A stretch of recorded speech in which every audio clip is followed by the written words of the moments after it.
Hello and welcome to PlayStation Grenade. The Far Cry series has been with us since 2004, and over the years it has evolved into a must-play series. Which one do you think's the best? Far Cry 3 remains my personal favourite.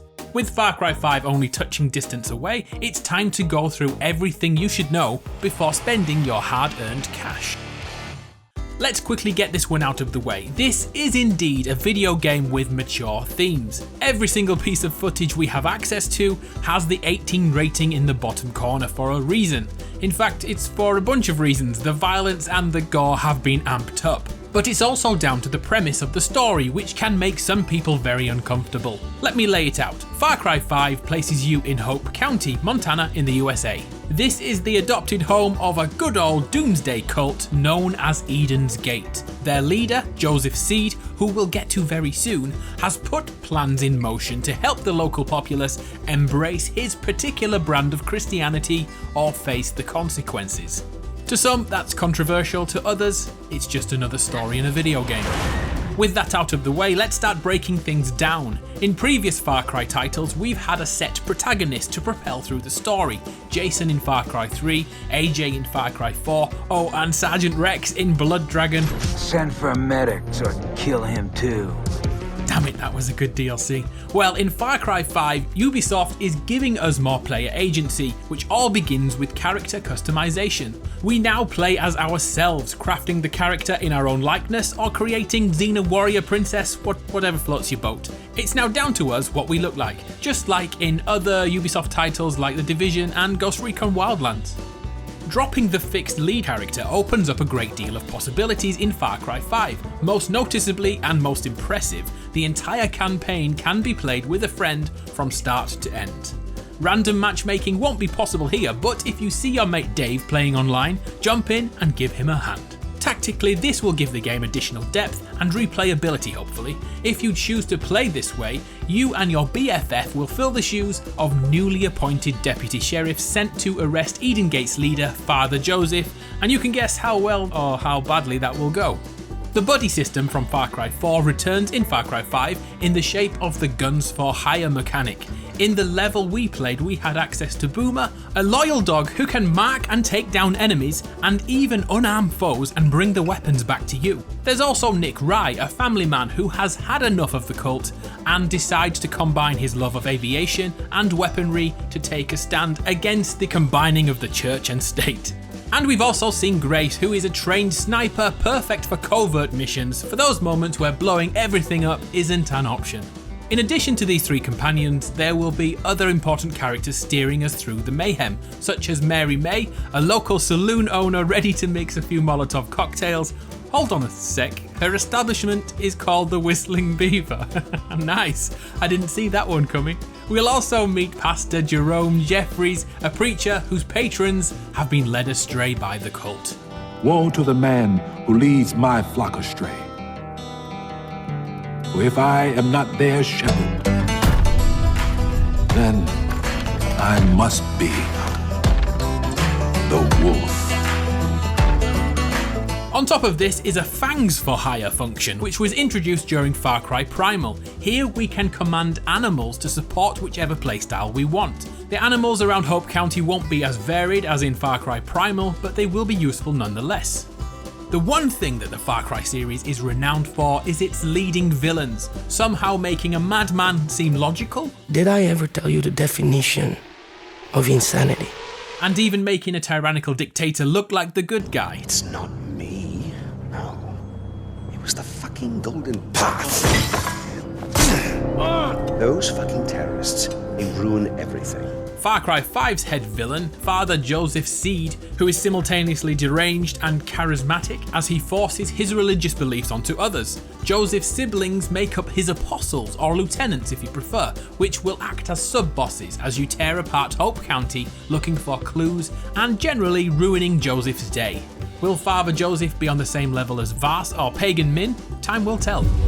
But unlike the chosen one sent before, God will never let you take me. Far Cry 5 is a vast world to get around in, and like previous installments, vehicles will be pivotal from getting A to B.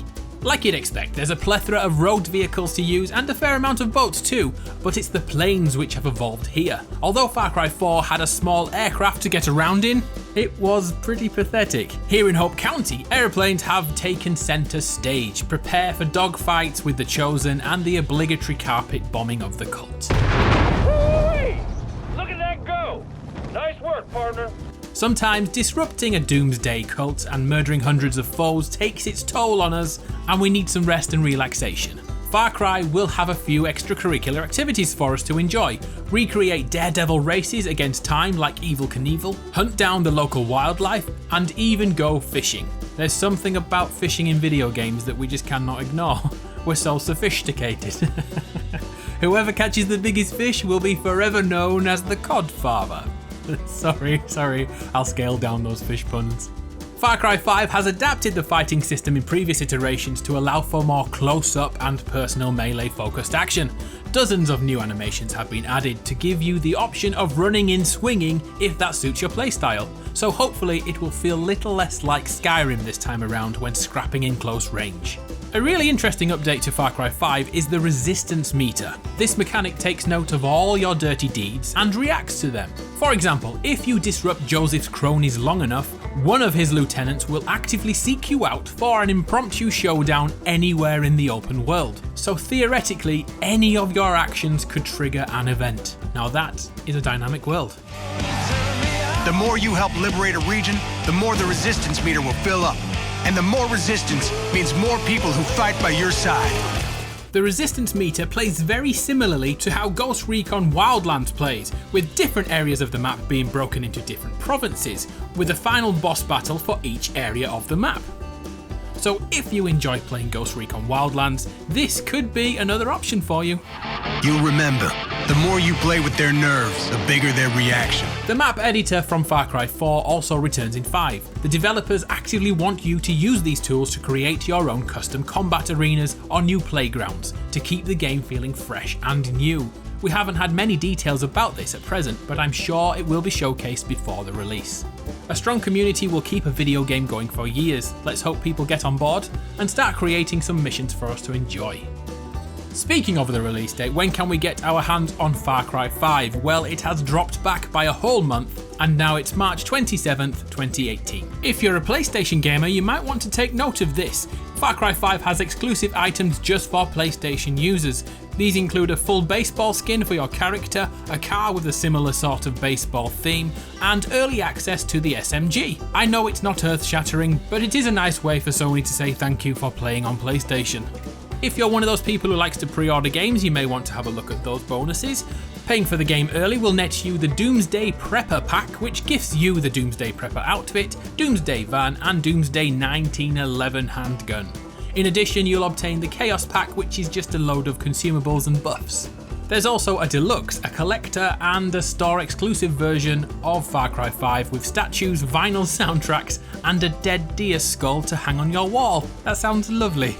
And finally, Far Cry 5 has a Season Pass to think about. The Season Pass includes 3 new adventures that transport you to 3 very distinct locations, starting with Vietnam, where you battle the Viet Cong in Hours of Darkness. That's followed by Living Dead Zombies, which, I'm sure you've guessed already, pits you against the zombie hordes like many other games. And finally, Lost on Mars, where you'll be leaving Earth to battle arachnids on the Martian surface. Wow, that is so messed up. The Season Pass will also net you the re-release of Far Cry 3 later in the year.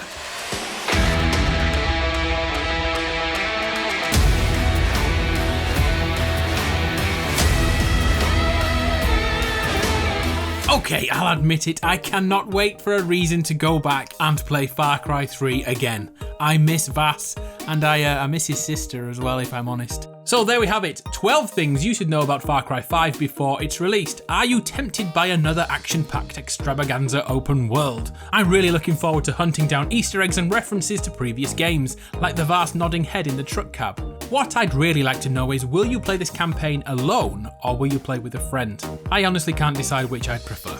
Anyway, I'm Adam from PlayStation Grenade. It's been an absolute pleasure as always. I'll see you next time.